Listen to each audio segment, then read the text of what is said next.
gatito se va a morir. Va a morir de pena porque tiene hambre y quiere comer.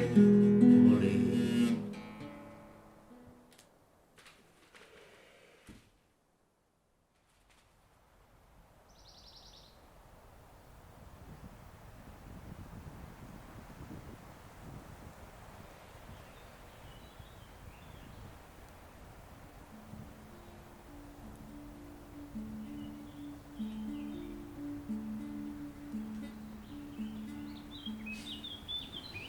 C'est pour ça que je supporte mon chat, hein.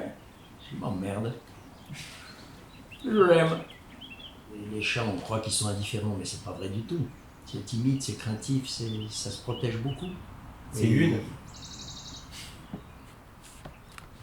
Alors, Ah là là, est-ce qu'on rentre dans le vif? C'est quoi l'astrologie? en deux mots. C'est l'idée que tout est lié, en tout cas. Que notre vie est liée à celle du cosmos. Que notre vie est liée à tous les humains qui sont là sur Terre, à ceux qui ont précédé, à ceux qui viendront. Que c'est un tout.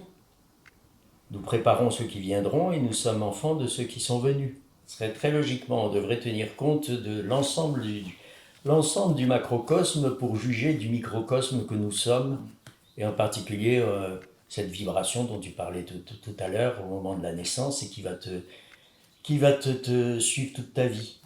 Et donc de décortiquer cette vibration, ce qu'est cette vibration, ses qualités, ses défauts éventuels, etc., au moment de la naissance, au moment exact du premier cri. Et encore une fois, il ne faut pas voir l'astrologie comme des influences. Ce n'est pas que le ciel de notre naissance a une quelconque influence sur nous. Ou si on admet une influence des astres sur nous, il faut admettre en retour que nous influençons aussi les astres. Ça, c'est la pensée des anciens. Donc pour eux, ce n'était pas du tout une question d'influence, c'est ce qui est en haut et comme ce qui est en bas. Tu es donc à l'image du ciel de ta naissance.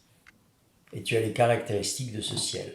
Donc le ciel de ta naissance te donne une signature de ce que tu es, de ce que tu portes en toi et de ce que tu vas développer. Et de ce que tu vas laisser aux générations futures. Aussi peu que ce soit, tu vas laisser quelque chose, une trace de toute façon. Je vous dis rien. Mais non, mais ça. Nous, on a commencé avec Juninho. Hein.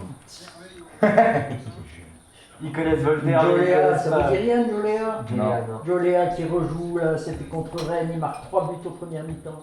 3 buts aux premières mi-temps. C'est l'autre en te face de toi, par exemple, dans la relation que tu as avec ton médecin, ça va être ça. Toi, tu as la maison 1 et maison 7, le médecin.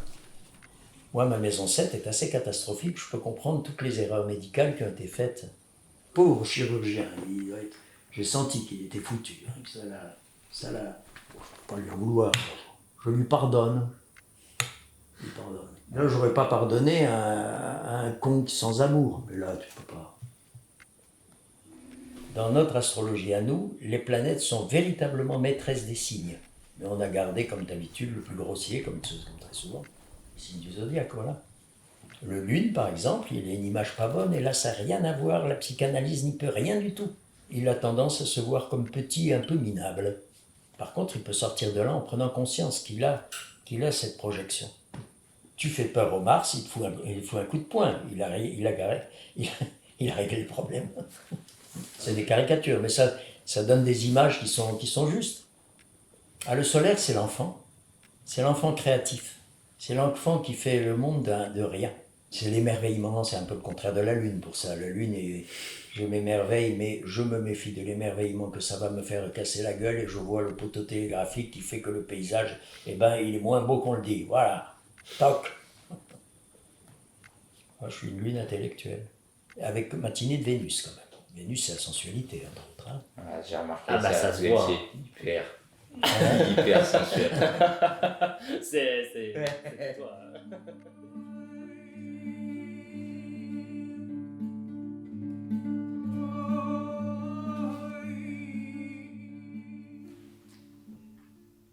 Voilà, j'ai oublié de vous donner celui-là. Voilà un excellent astrologue. Lui, je le cautionne totalement. Denis Labouré. Cours pratique d'astrologie. Moi, ce qui m'a toujours intéressé, c'est rechercher l'universel.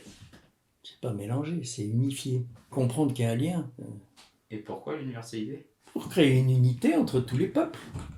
Moi, j'ai toujours cherché l'universalité entre toutes les religions, hein, toutes les traditions, toutes les différentes doctrines. Il n'y peut rien y avoir en dehors de Dieu.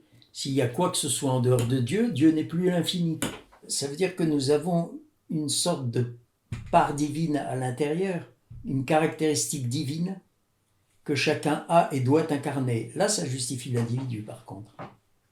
Mais nous pouvons imaginer que nous avons à incarner un des visages du divin. C'est l'amour la clé. Si tu veux comprendre bien les choses, c'est l'amour qui est la clé. Si tu vas au bout de l'amour, c'est ce que fait très bien comprendre le Christ, si tu vas au bout de l'amour, tu aimes l'autre comme toi-même. Il faudrait s'aimer d'abord. Mais on s'aime, on croit qu'on s'aime pas, mais on s'aime. Même les gens qui sont mal avec eux et dont on dit qu'ils ne s'aiment pas et qui se font du mal et tout, ils ont une espèce de passion malheureuse pour eux-mêmes. Les pierres noires sont protectrices, par exemple. Moi, je ne me suis pas du tout protégé, je l'ai payé cher. Mes reins, vraisemblablement, hein, c'est un travail que j'ai fait sans m'être protégé du tout, du tout. Les reins, c'est le même symbolisme que l'oreille. Donc, entendre des gens te dire des choses horribles de leur vie et autres, au bout d'un moment... Pourquoi tu as choisi de ne pas te protéger? Parce que je suis négligent, tu vois bien comme je suis. Côté négligent. Et tu vas dire, ah mais il s'aime pas, il s'est négligé lui-même. C'est pas... Je m'aime comme ça surtout.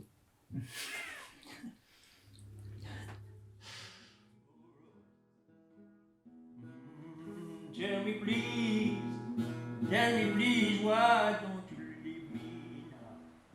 Oui, comme je disais, c'est Neptune en Scorpion en maison 10 qui s'aligne parfaitement avec ce qu'on appelle la queue du dragon en Scorpion en maison 11 chez moi.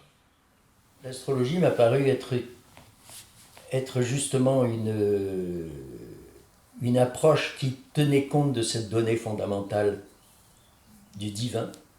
Un astrologue qui ne serait pas ouvert à l'universel, c'est bien étrange, mais que j'en connaisse, hein, je ne serais pas du tout ouvert à l'universel. Mais bon, ça, après, c'est chacun fait comme il peut d'ailleurs déjà. Ah merde, il y a ça aussi. Je ne suis pas croyant. Pas croyant. Je vis avec une intuition. Maintenant, on n'est pas forcé d'appeler ça Dieu, mais je ne sais même pas d'ailleurs comment décrire.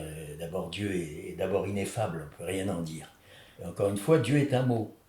L'intérêt, c'est que ce mot est commode, encore une fois, par ce qu'il signifie originellement, c'est-à-dire la lumière. Mais par contre, tu peux parler d'une lumière intérieure. Il faut penser que cette lumière est une lumière vivante, je ne sais pas comment dire, intelligente et pleine d'amour. Voilà. Bon, pour moi, c'est ça. Mais c'est encore enfermer le divin que de dire tout ça. Tu enfermes là une réalité dans quelque chose qui est plus petit qu'elle. On n'est pas du tout obligé de parler de Dieu. On peut parler tu prends la Chine, parle du Tao. Hein. Il n'y a pas le mot Dieu à travers le Tao. C'est la voix. Je le dis bien d'ailleurs. La voix ne se définit pas, elle se vit. Et là, ça rejoint ce que je disais, cette phrase de psaume. Reste tranquille et sache que je suis Dieu. C'est l'amour qui le sauve, en quelque sorte, ce mental. Si tu comprends justement, reste tranquille, ça veut dire c'est arrête avec ton mental. Arrête de tourner. Tu tournes en rond. À quoi ça sert de tourner en rond et dans le vide? C'est pas la vie. Il y a beaucoup de choses que je vis beaucoup mieux sans le mental, oui, c'est sûr. Là, comme je prends ma santé, c'est assez évident que je ne le prends plus comme avec cette part de mental que j'avais en trop. Et c'est là que tu vois que c'est très précieux. J'abandonnerai plus de mental, j'aborderai encore mieux les problèmes de santé, mais errare humanum est. Voilà, si tu commences à analyser, t'es cuit.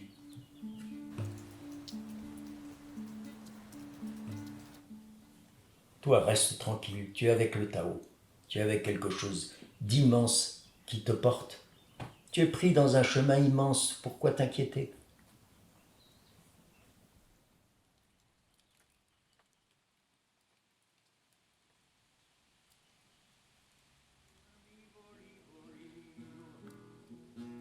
Misery.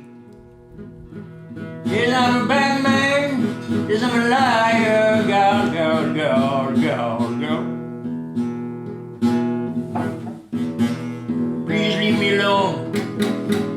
please leave me alone. Oh, yes, please leave me alone. Leave me alone. Just want to sing the blues.